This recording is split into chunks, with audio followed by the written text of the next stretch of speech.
Hello and welcome to the 18th episode of VspireLab FB Live interview series, where we at VspireLab aspire to inspire your startup journey and equip you with the necessary knowledge to succeed. Today with us we have the CEO and founder of Zepto Express, Mr. Izzairi Yamin, who will be sharing with us on logistics and how tech will be changing the whole industry in the coming years. Okay, without further ado, let's welcome Mr. Izzairi to introduce himself. Thank you. Okay, my name is Izzairi Yamin. I'm the CEO and founder of Zepto Express. So we started operation since 2016 I think in the month of March. Okay. 2016. So about a year and a half now. Year and a half. Okay. Correct. All right. So how's business been? So far, for the first year, we see it's doing good. The progress is good, and the feedback from customer is good. So we are looking for the, better opportunity in the second year. Okay. So all right. So you're sharing a little bit about your name, Zepto Express, and you said how it's a scientific unit. Okay, Zepto, because most of the customers, they normally ask what Zepto is and why we choose Zepto. Okay, so if you know the mathematical term in SI unit, you know mega, you know kilo, you know pico, you know nano. 3, 6, minus 3. So Zepto is one of them. Okay, and it has it's to the power of -21. Okay. So normally it's used for speed of light. Speed of light. So when you say the lightning is in 5 zeptoseconds. Okay, okay. So like, because I was thinking -23 is almost near to Avogadro's number. So there's like a smallest effective unit of calculation. So I was thinking you're closer to that. Okay, so that means that you're quite into like science and stuff. So could you share about your background? How you got into this as well? Okay, I graduated from computer science. Then after that, I was working. After graduating, I work in a MNC company, developing banking solutions for mBank, UOB Bank. Then I developed some of these insurance kind of systems for Prudential. Is it like a risk management system? No, it's more towards the back end kind of stuff. Okay, okay. After that, I went into a drone company. It's a German company, okay. Yeah. So it's called iBotics. iBotics. So I was the CTO there. Wow. And after that, I started my own software house. So I developed a lot of these analytics for the government projects. Good. You would have been living decently. Why did you do something like this? Actually, I was quite happy with the life when I was doing a lot of government projects, government tenders.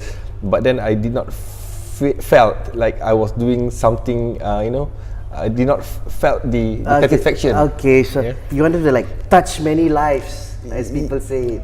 Because government tenders, government projects, you will tend to have like a stable life. You get your developers to develop. Then you're more of a business developing side. Yeah, so I did not felt that I was doing something. Okay. So I got a lot of free time. So during the morning, I'll play PS4. Okay. Sorry, PS3 at that time. PS3. So my wife will always say, "What are you doing with your life?" So it's like I felt a bit empty. Okay. So I wanted to try something more challenging. All right. Okay. Yeah. So that's when I thought of starting a startup after one incident happened. One incident. So are you still running the previous company? No. No. Okay. So what triggered you to get into tech and startup and stuff? Actually, I did not plan to open up or start a logistic company. But it all started when one night I wanted to buy batteries for my drone. Okay. From Paradigm Mall. All right. And I called the shop. I asked them if they're gonna be open until I reached there, because I called them like 8 p.m. Okay. They said no lah, I don't think you can make it because since it's Friday night, the road will be jammed. Yes. Then I will be closing my shop at 9:30. So I said, okay, how can I purchase? Then this shop owner was saying that you can just purchase it online and tomorrow we will deliver it for you on Saturday. Okay. So what I did, I paid 400 ringgit for the batteries and 38 ringgit for the delivery. Wow. Okay. Assuming so that 10% of that. Yes, assuming that I will be getting my stuff Saturday. tomorrow, right? Because I promised my kids to bring them out for outing. So apparently after I made the payment, this shop owner told me, "Oh boss, sorry. Because we make the booking to deliver to you, but tomorrow the courier company will only pick up and deliver It's to you up on to Monday." them when they deliver it to you. Yeah, so I was like frustrated. I was like thinking, why in this whole world the courier company should always decide the timing? Right.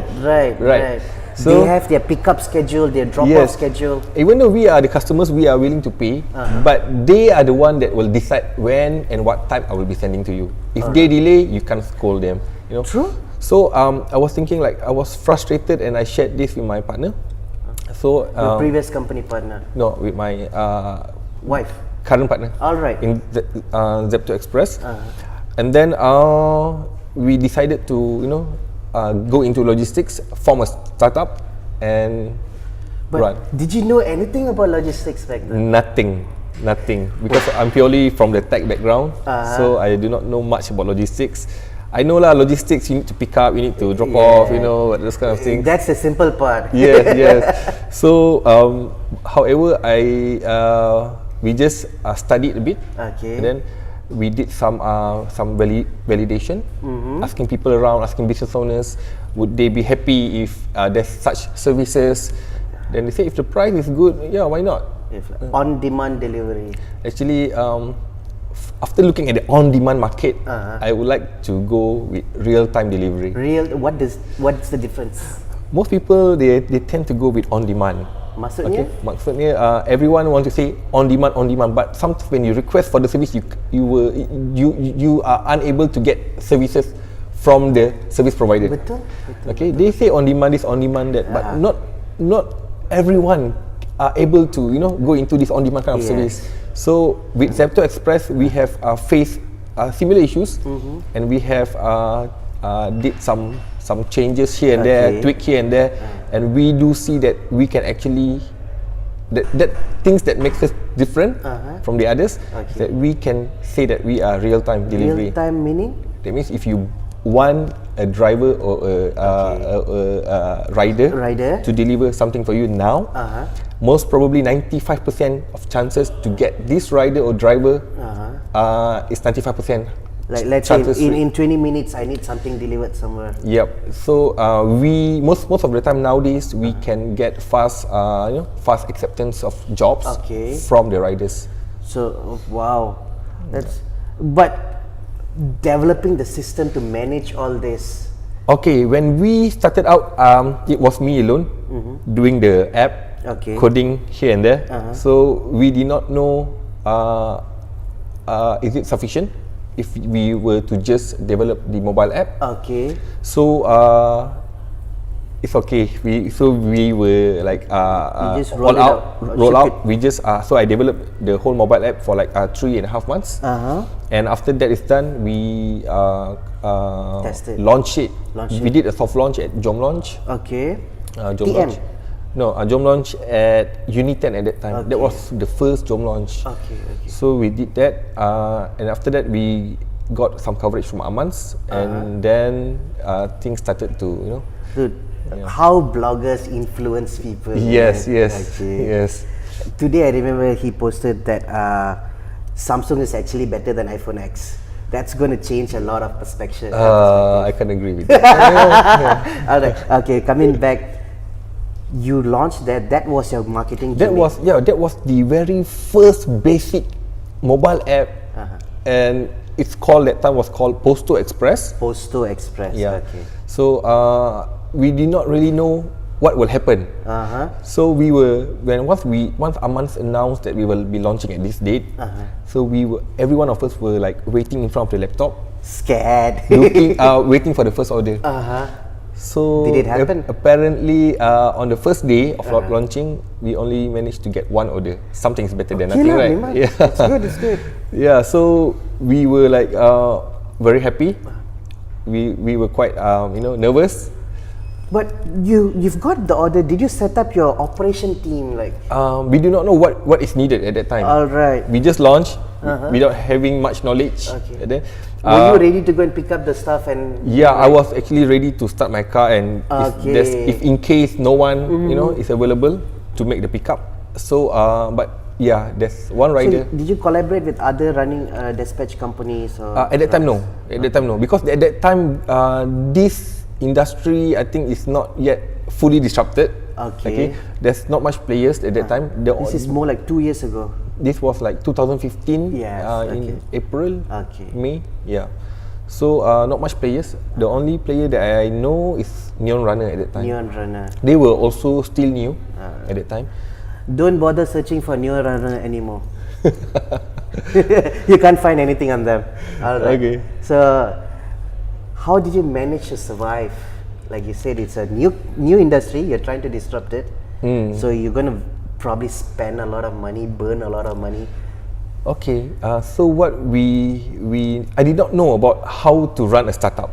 Okay. In the first place. But in the simple term, it's a business lah. It's a business. Okay. But when you talk about startup, you need to be disruptive. Yes. Okay, you need to be disruptive, and you need to have those kind of like exponential growth. Yeah. So if you're saying you're just doing a business, it might be a conventional business which takes time, like 30 years down the road. Okay. So like our parents' generation, took a long time. Correct. So when I read a lot about startups, and I tried to understand what startup is and how to actually start a disruptive business. I did not know whether this business was really in the disruptive mode or not. So just testing. So I was just testing it, and I found out that a lot of people need it, a lot of businesses need it. So how do I penetrate the market, and how do I reach out to these customers? So apparently we need funding, we need money. So I fork out my own money, my own savings. I have some savings, so we just use that, and then we run the whole show. Wow. But it's quite hard for us to really spend on marketing, on Facebook. Yeah. How much? Like it's limited. Your sources are limited. Limited, yeah. But masa tu dah ada kan group runner yang kecil-kecil like WhatsApp groups. Actually, yeah, there's a lot of runner. We met them. We met some of these groups. Okay, we asked them how much is the charges. They say, oh, kita charge cheap. Some of them they say charge A-class. You want to pay me how much you pay me. It won't survive, man. So this runner was telling us that he sent something from Klang to Ampang. Dude. So then how much he get paid? The guy only got paid like RM7. Dek tol pun tak kawa. He was on a motorbike, yeah. Minyak pun lebih kurang. So he said he was frustrated, but he said because it's a class base, so it's like right. But then you feel bad about it lah. So I was thinking like they do not maybe that they do not know how to charge. What's the standard rate? What's the mechanism that they can use to charge customers? So rate cards and all this. Correct. From here to here, what should be a good rate? Correct. So for us also, we find it hard at the beginning. What's the best base rate? All right. Right. Okay. So because we are doing a fast delivery, so we were like a bit confused. Do we charge cheap? Do we charge expensive? Sebab kau ni like almost like I can immediate kan, you can charge a little premium. Yep. Correct. So if I charge too expensive, I'm afraid customers will not use it, right? And then if I charge too cheap, my supply will not, you cannot cover your costs. Yeah. Then but anyway, I still have to make a cut of it, right? Of course. If not, you won't survive. Yes. So you tested slowly and there. So this was before you got much funding. You were testing, trying. Yeah, correct. Before we got funded lah. So we were basically trying the market, see how it goes, like. Okay, I got a question now. Like you said, your parents, dad's from Kelantan, mom's from Penang. You were born in KL. Where exactly? Kuala Lumpur. KL. So like, do you think like the KL grown mindset is different from elsewhere to start a business? Oh, okay. I think KL people, or mainly Selangor, they have much exposure. Betul. They have much exposure. Actually, I personally feel that. Yeah, they have much exposure here, and then things are moving quite fast here compared to other states like Kelantan, Terengganu, or maybe Perak. So Like I'm from Kedah, it's pretty laid back, man. yeah, and then another thing is that I think for them to be more creative, they need to be hungry. Most people, they are not hungry. Betul. Yeah, So, satisfied. Satisfied. Okay, can tertarik, can relax, you know. But that's how they say it. Okay, be thankful for what you have. Like, be happy. Don't force it too much. I think you need to be hungry in order for you to achieve something. You need to be, you need to have the mindset. You need to have the correct mindset. Mindset of that. I will help other people by doing this. Because for me, if I see anyone, like accident on the road, I will always think that, what if that was me? Betul? So Will people come and help me? Yeah. If that guy, he does not contribute anything to the country, people might not feel. But still, he's a human. Lost. You have to go and help him. People might not feel he's lost. Some people will not even help. Betul. So I think this is the thing that I normally see out there. So I do not want to leave this world without doing anything, right? Itu orang kata mati kata. Yeah. Betul. So you want to give something. Yeah, correct. Correct. So okay. Coming back to your company. All right. So you have grown quite a lot, I would say, since like Posto Express 2015, Zepto Express 2016. 2016, yeah. So how are you going and plan to expand further overseas? Okay, so when we started Zepto Express, we actually already got a partner in UK. How? It's already running. All right. It's already running for like, I think 9 months, 8 months, but the orders is not as much as in Kuala Lumpur. Okay, but they need to fundraise there as well, Okay. So it's like a franchise kind of model. It's running in London and also running in Milan, Italy.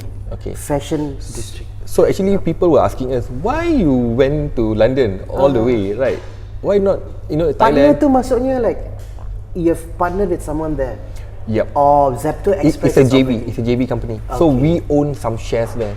Wow. Yeah. All right. So we provide end-to-end technology to the UK and Milan partner. So yeah. How did that collaboration happen? The collaboration happened when I went to Web Summit in 2015 in Dublin. Okay. Island, yeah. So I went there and backpack with Postal Express brand. All right. Okay. So I met a lot of people. I met my mentor there, my current mentor. Okay. So I met Skynet CEO. Skynet CEO. I wanted to ask you about Skynet. So I met Dr. Teo there. So he was like Malaysian, because he can't recognize me as Malaysian. Okay. You could pass off as a Middle Easterner. Close enough. Yeah. So when I went there, my main focus or goal is to look for partners. Okay. Yeah. So you're looking for logistics, freight forwarding, those kind of. Not necessarily. I'm looking for. We were looking for entrepreneurs. If you give a businessman, he might not be that creative enough. Okay. So we were looking for entrepreneurs that have the spirit, that have the passion, in order for them to think end to end. Right. So yeah, and then we got few candidates. Then we try to know them better. They were also looking for partners. No, they were there exhibiting. How did you brainwash them? Because it's quite hard. Okay, so we got a partner that is doing e-commerce. They are doing e-commerce for pharmaceutical drugs. Okay. So we talked to them. We said, how's the delivery being done? And they said that we are using our normal courier, blah blah blah. So I was like, okay, why not, explore more about this kind of business? And they were quite interested, and then we continue from there lah. Okay. So you have you took the different approach of going directly to not regionally, but based on needs. Okay. And after that, what we need to do is that we need to also assess whether we should be opening a JV company there or not, and why UK in the first place. So what this partner did, he did his homework, he did the feasibility study, he did how big is the market share in UK. In UK alone, the delivery market size is £6 billion. Wow. Only for London. Only for London. Only for London. Only for London. Even if you get like 1% of it, it's still like No need so 1%. much. I think if you target 0.02%, you know.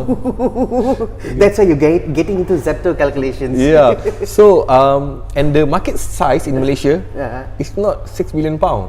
It's much more lesser. It's 3.25 billion. 3.25 3.25 pound. Ringgit. Okay. Ringgit. So if you compare a market of 3.25 billion compared to a 6 billion market, and furthermore Malaysia, the 3.25 is Whole the Malaysia. entire Malaysia. Wow. Okay. And in London, it only covers London alone. Right. Okay, not the whole UK. North London, South Yeah. London, everything. Yeah. So like that's like so they did all the study and Yep. found that So, we could benefit from this collaboration. Correct. So when they did the study, they sent us a report, and then we ourselves also did some you know some checkings, and we found out it's true. So even though like in Malaysia, the market size is 3.25 billion. You know how much? What's the percentage of every party is holding?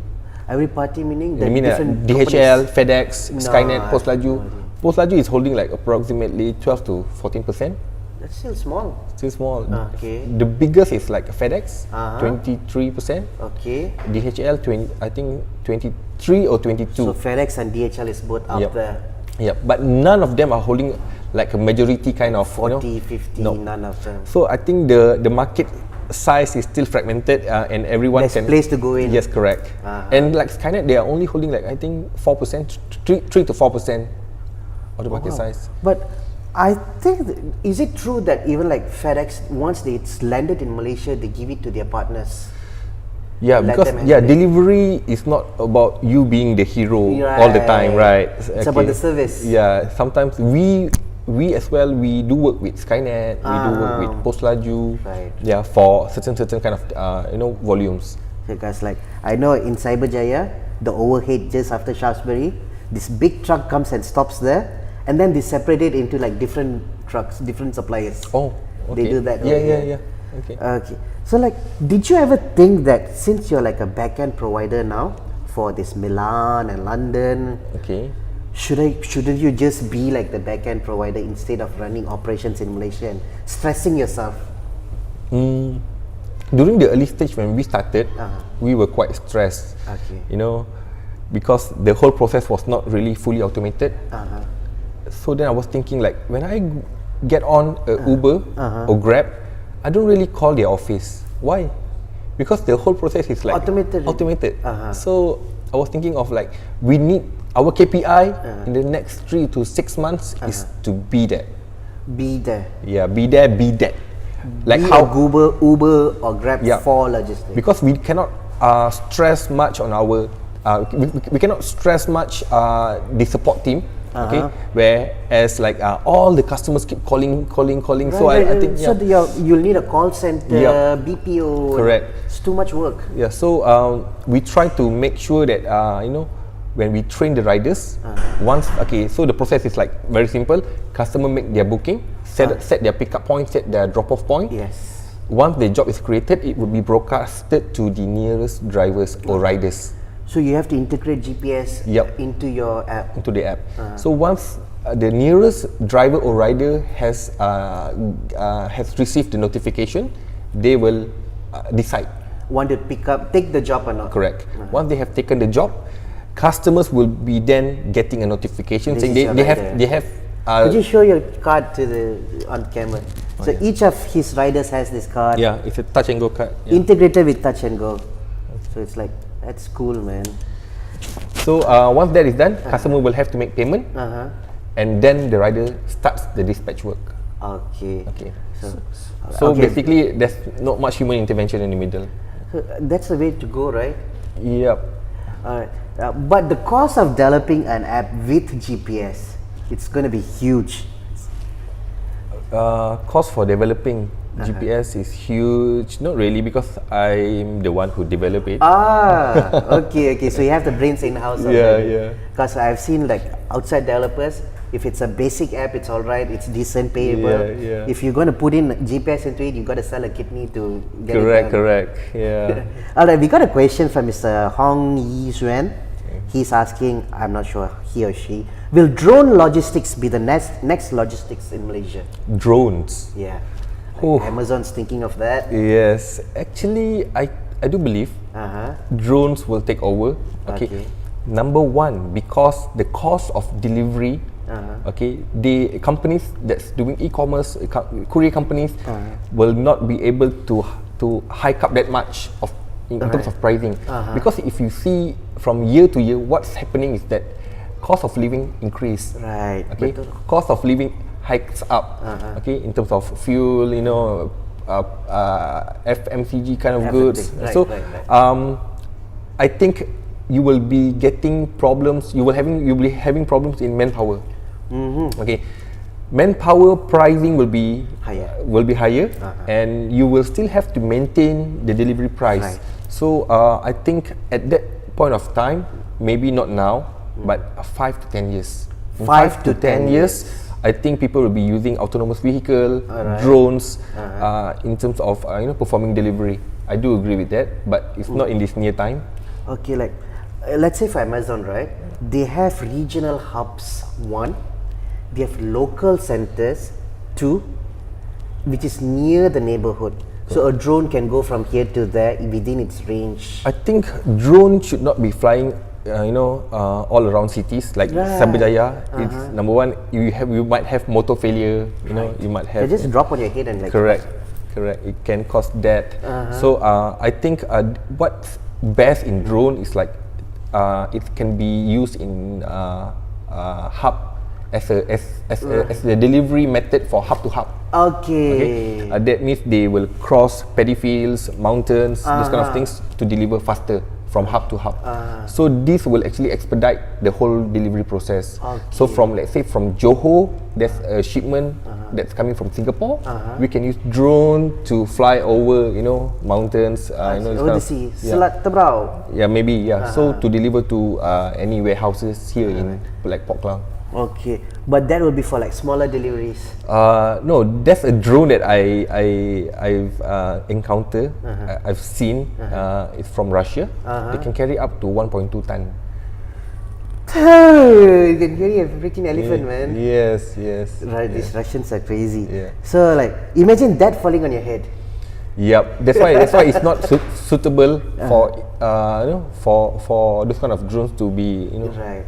flying. Even like I've heard some people saying that even for plantations and all, surveying, chemical spraying, they need DCA approval, Department of Civil Aviation. Correct. Because the maximum height that you can fly a drone is like 500 meters. Okay. So above that is like air flight. Correct. range. Because you will come. You will be having problems. Like even signal issues. Then you'll be having interference with the flight kind of thing. So I think that's why DCA set at 500. If DCA does not set these rules, people will be flying like 2 km, 3 km. Yes. Yep. Even like people using drones for photography, aerial photography, it's been limited now. Yeah, because of this some of these geeks, naughty geeks. They go naughty and geeks. That's coding. Yeah. Okay, coming back to, I hope Miss Hong, you are satisfied with the answer. We'll come back to our discussions. So let's say like you said that you got some funding as well. Yeah. How did it change your operation? I think number one is not about funding that much. Number one is you need to understand capital mechanism. You need to understand your financial roadmaps. Okay. So before, what is a capital something? Okay. So before we got the funding, how did you operate? Okay, I met a mentor in Web Summit. Right. Okay. So he saw me exhibiting. He said, "Wow, from Malaysia." I said, "Yeah, from Malaysia." All the way to Ireland. Then he said, "Yeah." I said, "Yeah." Then he said, "You got funding ah? How you come here? Your own pocket money or funding?" I said, Own "No." money. I said, "Pocket money lah. Why need funding? I can survive." Right. Then he said, "Then how you want to do exponential growth?" I said, What is that? I was like, this kind of term is like those Back then it was like that. What? Yeah, so it's like okay, exponential growth. Then he was asking me, how many % you own in your company? I own my company. I say I own majority of my company, 70%. I was just telling him a number lah. Okay. I was saying 70%.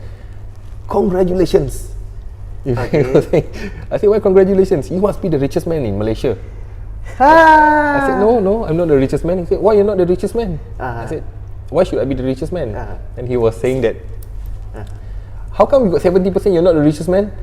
Jack Ma 7% is the richest man, and you have 70%, you're not the richest man. Then that's a problem. So I was like, oh, okay. Because your company shares, even though you hold 100%, got no value. No value. So that's when he taught me about restructuring company, then how to do the fundraising, then how to get funding, how to set our financial roadmap, what's the exit plan. So I think So you have set up for exit plan already. correct. So from the early stage, you should more or less know where you want to head. Okay. So most of the times, I think in like most agencies or most incubator center, they only teach about market access, go to market. But this kind of knowledge is where the basic fundamental is. Stanford go to market.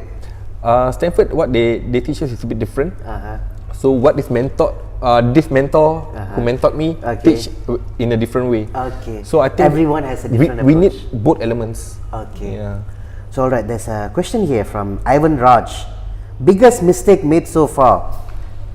Didn't start earlier. Oh, biggest mistake. I think the biggest mistake we were facing is that with team members lah, Kenapa? founders. Normally when you want to start a startup, you don't really, it's like when you lepak at mama, then you were talking about ideas. We must do this, we must do this. Betul. Okay bro, 30. 33. Okay, happy. Okay, Jom start. So without thinking much, you get the wrong team members in, and when you start to get the ball rolling, you then only you will realize that this guy is not supposed to be in. He's not. Or maybe the portfolio doesn't suit him. Startup normally, I don't think only me having the problem. I think most startup will have problems with their core team members during the early stage. So normally if you see startups having problems, this is quite normal. This is called the cleansing phase. Okay. So I think for me the biggest problem or mistakes that I've done, number one is with the team. Number two is about did not really understand how fundraising works. And I think in Posto Express we got some investors in, but with the wrong valuation, with the wrong amount of investment taken. So how much to dilute your company? Yeah, we do not know that. We did not know. We were not well equipped with knowledge at that time. So we did all the wrong decisions. How should be a proper process then? I think to be a proper process is number one, everyone should do the proper documentation of forming up a company. Most startups, when they receive funds, they don't even know how to make that as paid up capital. Okay. So for me, we want everything to be in a proper way. We want our company to be bankable. Okay. Sometimes they sometimes like startups they receive fundings like 1 million, 2 million, 3 million, but the paid up capital is like 100 ringgit. It's still like a shelf company then. Yeah, why? Why would you do that? Right. It's your reputation. They don't really. Sometimes they don't really care because maybe they are. I do not know why, but maybe no one taught them. Yeah. So document it. Do it the right way. So we did that, and I think. But this was later then. This was later. This was during the Zepto time. Okay, another question by Muhammad Radin Anwar. How you convincing your runners, especially on the early stage of developing company? I rasa apa dia nak tanya is, macam mana you nak convince dia lah datang kerja dengan saya? Or is that the right question, or you tanya soalan lain, Radin? This one. Are you okay? How you convincing your runners, especially? Oh, Radin, hi. Okay. Kawan. Okay. How you? Okay.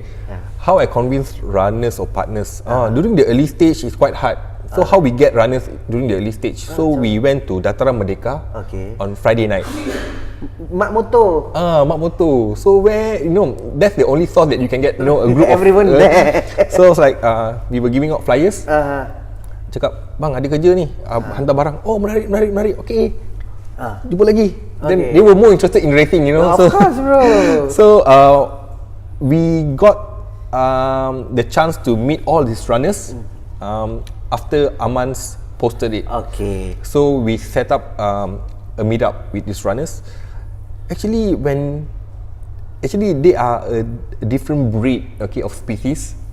They are committed to their work. Betul. But don't kacau them on Friday night. Betul. Okay. Betul. Okay. So they were asking us a lot of questions. Bang, macam mana kalau payment? Macam mana kalau angkat barang? Macam ni. So we got a lot of feedbacks from them. That's why we are able to set the 3 hour. We were the first actually to set the 3 hour delivery. Okay. So you got the fastest riders to deliver your products. Yeah, some of them are also MotoGP champions. Yeah. Wow. Yeah. Dude. Yeah. Kami tak ramai, hobi kami mahal. Okay. So you actually understood who is going to work for you, where to find them. You approach them on the spot. But in terms of convincing part, we can't really promise them that much. Betul. Because sebab tak ada sign up apa. Yeah. So what we can tell them, we are a new company. Be honest with them. Okay. You don't go and tell them. Kalau ada kerja saya panggil, like something like that. We basically tell them we are new. Okay. So you will not be seeing a lot of jobs. You must be honest with them so they will understand it. Betul lah. Sometimes if you go, some people they claim, we will be giving you 1,000 jobs, blah blah blah. Then at the end they will be waiting. Then No, sometimes people can just call your bluff, man. Yeah. So we be honest with them. I think the keyword here is be honest with your partners because right. Initially so just tell what's going to happen. Yeah. So what we told them basically was that maybe in this first 2-3 months or 6 months down the road there will be not much job. Okay. Lepas tu mungkin. Yes. Okay.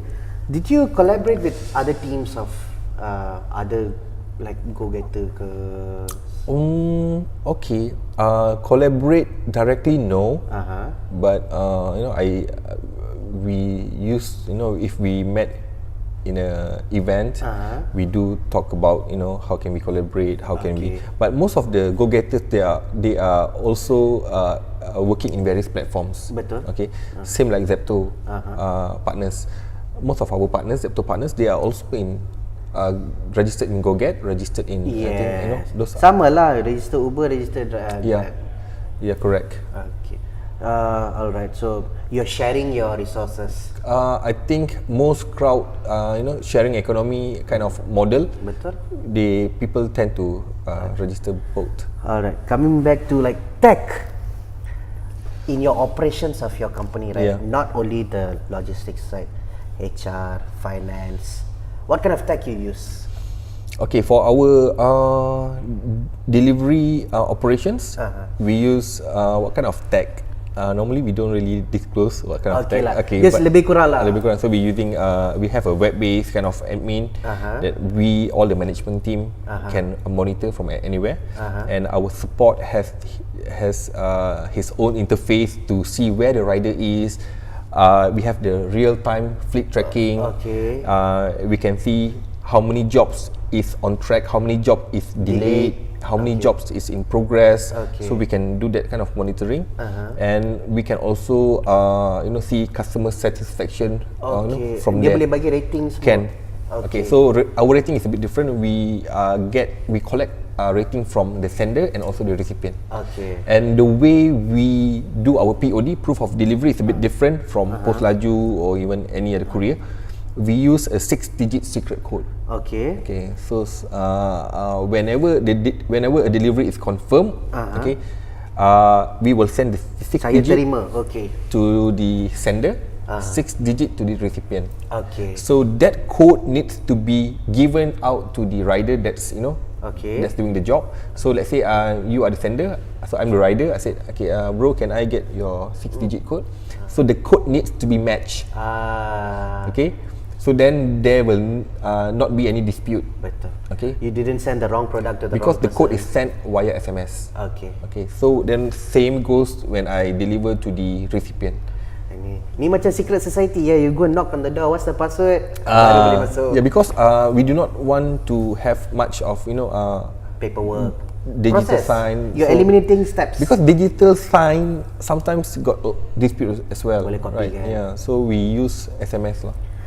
In terms of managing your company, like finance, Okay. payment, do you look? So we use a lot of this cloud kind of software, SaaS software like Zero, like What does it do? Like we use HR ke? we use kaki tangan. Kaki tangan. Okay. So That's there's a lot, one awesome local company. yeah, there's a lot of cool stuff that you can use online now. So Okay. you can reduce the manpower to handle specific tasks. Yeah. Like you can use all this to generate like cash flow reports. Correct. Yeah, asset management. Correct. So like, but the older companies they're hesitant to jump into this tech. I think it's not easy for any company who wants to jump into digital kind of SaaS kind of model of accounting, Okay. HR, because they already have their workflow, they already have their own SOP. If they right. tweak here and there, it might jeopardize the whole operations. So I think they need to do some staging process before they slowly. Yes. Yeah. Okay, I understand that. So, but is it also true that sometimes they don't hire the young tech guys to go and help them out? Not necessary. I think even if they hire a young tech guy to come in, the tech guy will be having headache, Betul. changing, revamping the whole thing, right? right. So I think it depends on the company's flavor and the vision where they want to head the whole company. Okay. Do you want to embrace tech or not? It's up to them. Yep. Alright. So the other day you posted a picture, operation in your warehouse. Some guy sent in like some water pellets or something. Okay. Like huge loads of it.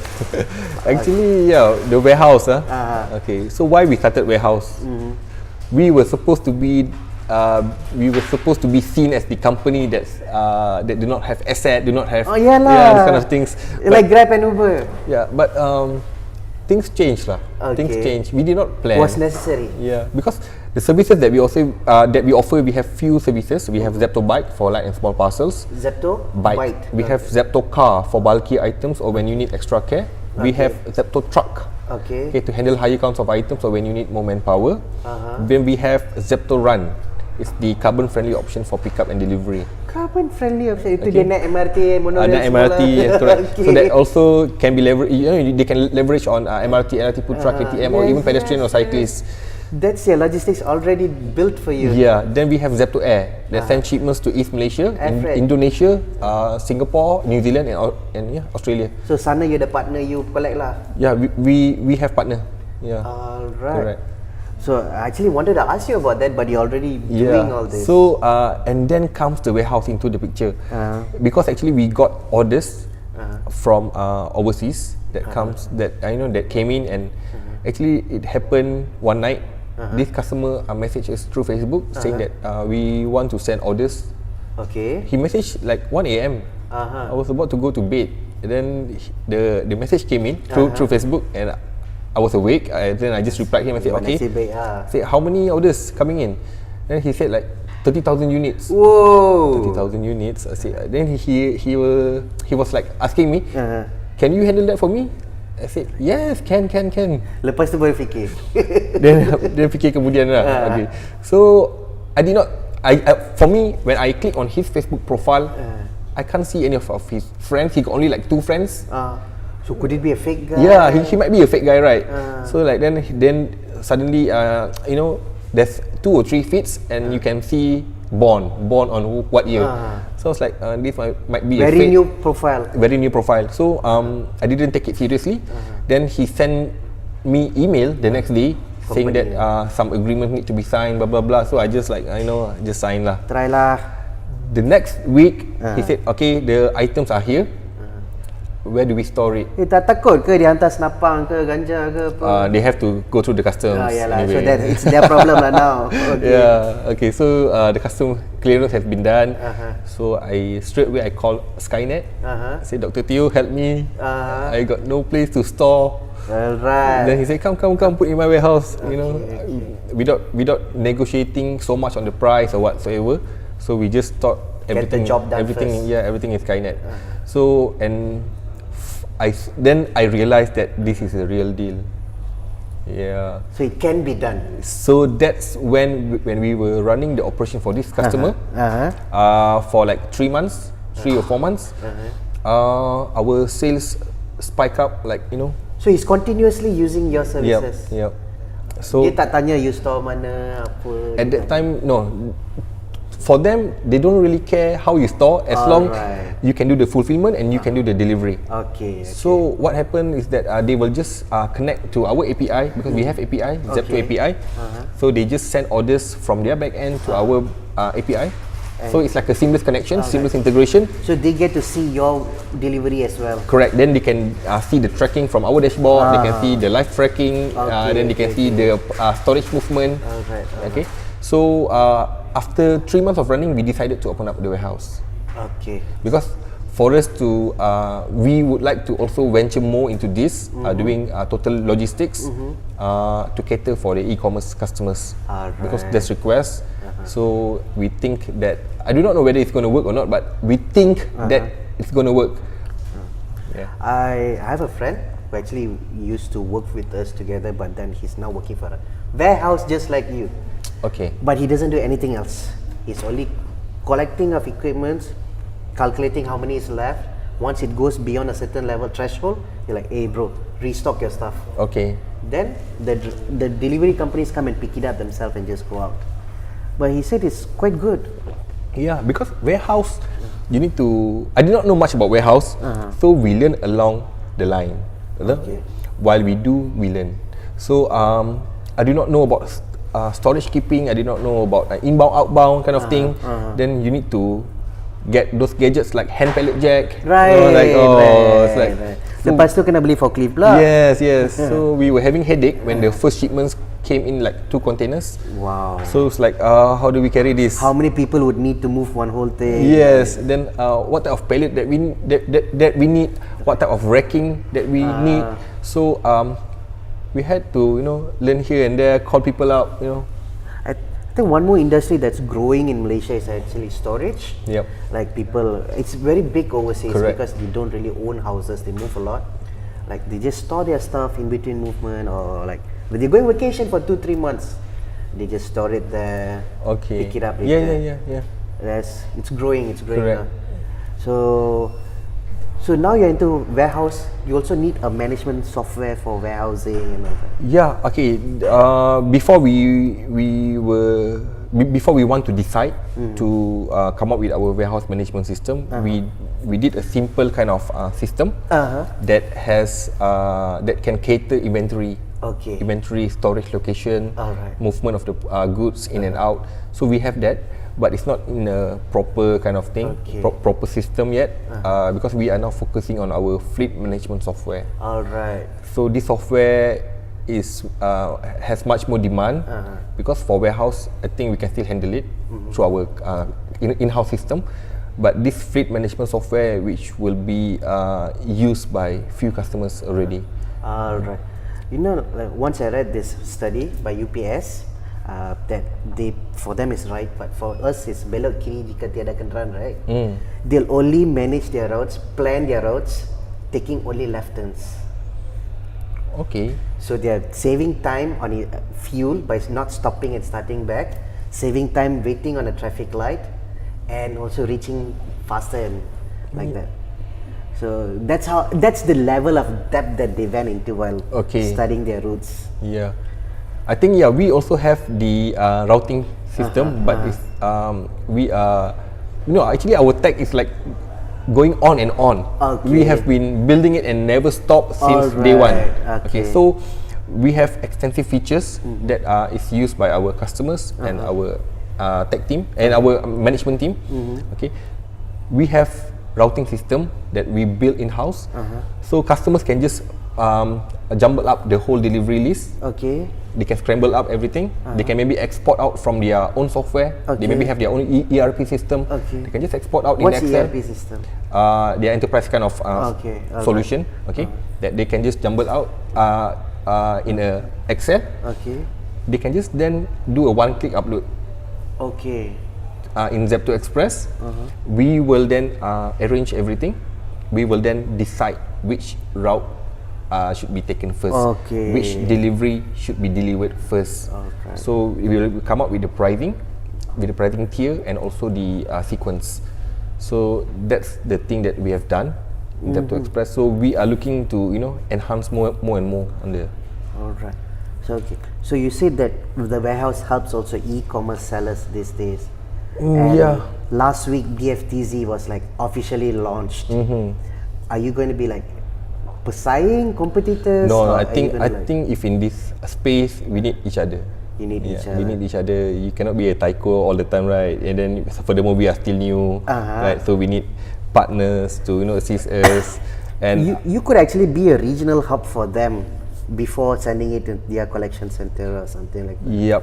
So we are looking forward to explore. We are in talks in the loop with MDEC. Okay. So I think it will benefit. Both of you. Yeah, it will benefit us. So okay. So what does the future hold for logistics? The future. Are there going to be any humans involved, or is it going to be all robotics? I think in the next what I shared just now, 5 to 10 years, I think that you will see much more changes in terms of delivery. Last mile delivery will be done by autonomous vehicle. I believe that. If you even read reports from McKinsey, McKinsey reported that in the next 10 years, you will be seeing a lot of drones, when you say drones, it's not only the flying drones, it could be on the land. Unmanned vehicles. Yeah, unmanned vehicles. You will see a lot of unmanned vehicles, which this kind of like vans, trucks that will stop by. You can just pick up your goods and then it will drive back. And it's like a conveyor belt actually. Correct. You put in stuff, you pick up stuff. Correct. Because like manpower price will hike up every year. Definitely. Yeah. So if the price hike up, the delivery cost stays at the I think they say like only death and taxes are certain, but I think now inflation as well. Yes, correct. It's almost certain it's going to go. Correct. One thing I was asking you just now is like you went through a lot of accelerators, incubators. How did it help you, or did it help at all?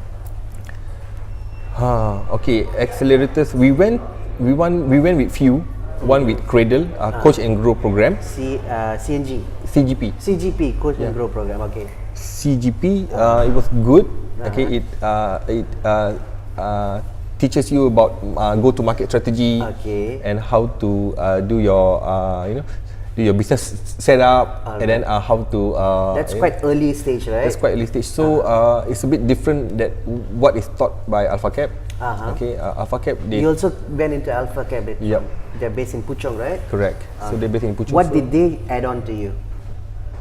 They were the ones that taught me how to structure my company. Structuring company.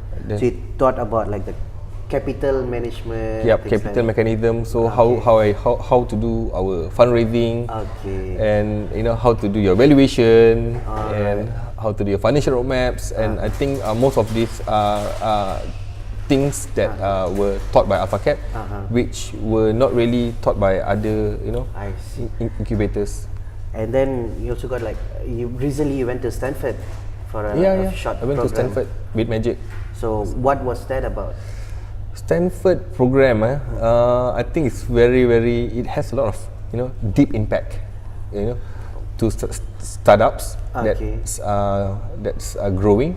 So what we learned there, what I see there is actually totally different. From Malaysian. I think a lot of Malaysian people, we are not that hungry. We are like, okay lah, teh tarik bro, we can relax, Kita minum dulu. But you don't see this culture there, especially in Silicon Valley.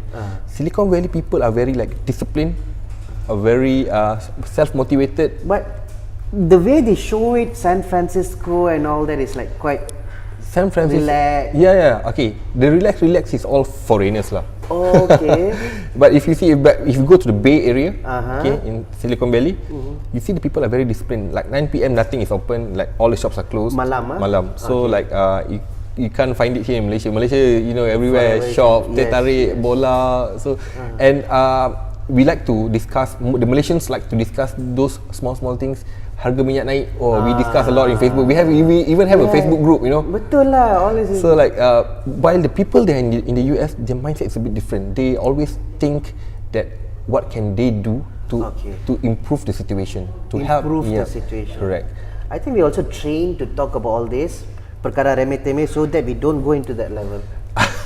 Maybe, you know, but I think Malaysians are getting to realize the situation but can see that happening. Yeah, but I think will take some time. Maybe like 20 years down the road. Lama tu. I don't know, because if you talk to the people there, you see how the way they think. They're like advanced from us, like 20 years. Correct. Okay. Yeah. Impact, build something that matters. Correct. Not just build anything is short sendiri. And then the culture there is a bit different, where they are quite open. In Malaysia, it's a bit different, where Macam mana open tu? okay, they like I got an idea, don't tell people.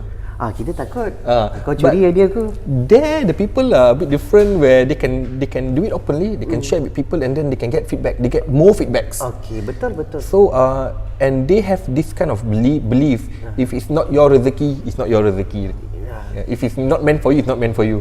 So you can. They believe that. Yeah, they believe that. Wow. But I think we Malaysians, we are a bit skeptical. We keep to ourselves. Tak boleh bagi tahu orang. So it's a bit different lah. Betul.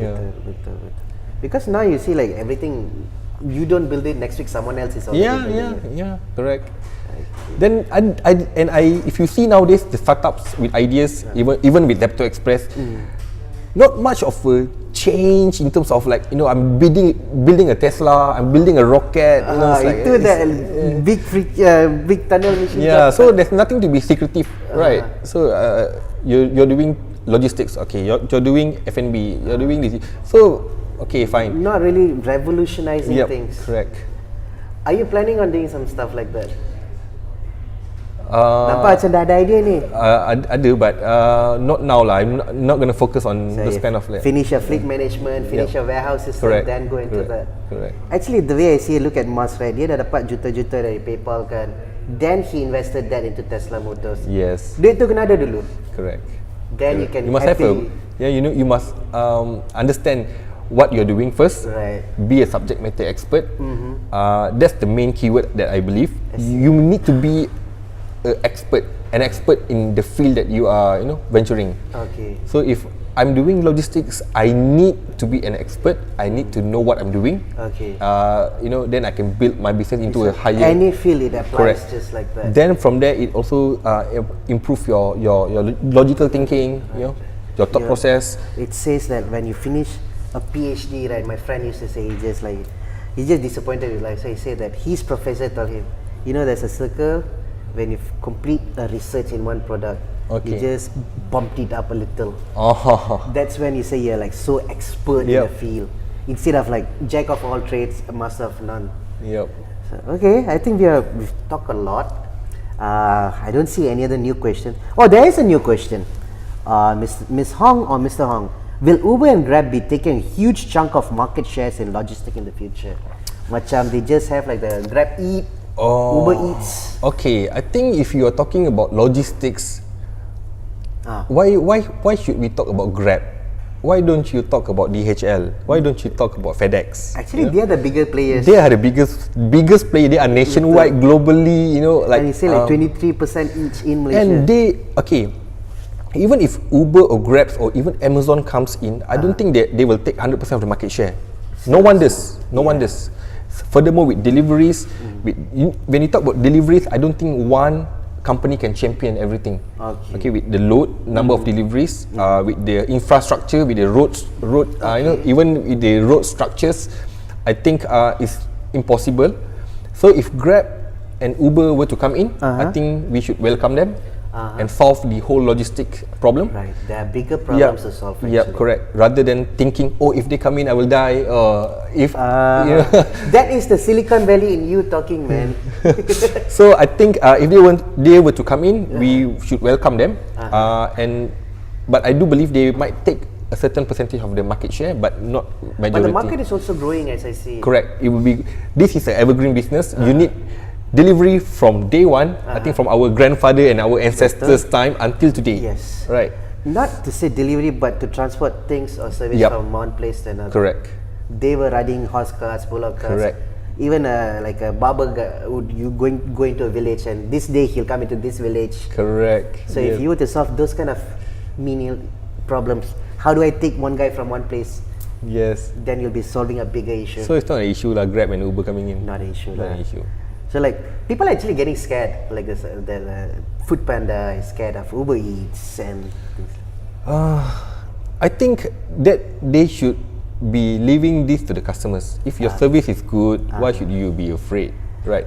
Because even though if Uber is burning out money, burning out cash, and they want to capture the market share, if the service sucks, it will be sucks. It's not going to catch up. Yep. So what I believe is that it's not about throwing money only. It's about giving the best service. It's to maintain your optimal, you know. If that's not your service, don't do it then. Correct. All right, Mr. Izzairi, CEO and founder of Zepto Express. Yeah. I think we are almost at the end of our show. Okay. Is there anything you'd like to last words for our viewers? I think for those out there who are going into entrepreneurship, you just need to be strong. You need to have passion. You need to have the drive, and equip yourself with sufficient knowledge. Okay, in terms of structuring companies, in terms of doing business the right way, you know, and be brave enough to try out. Yeah. Okay, all right. Thanks a lot, man. Thanks for sharing. And viewers, if you all want to ask more questions, you can keep writing here. I will try to answer your questions. If we can't answer it, we'll tag you. Yeah. And next week, we are having Bloom This to come and speak with us. All right, stay tuned next week. Bye-bye. See y'all.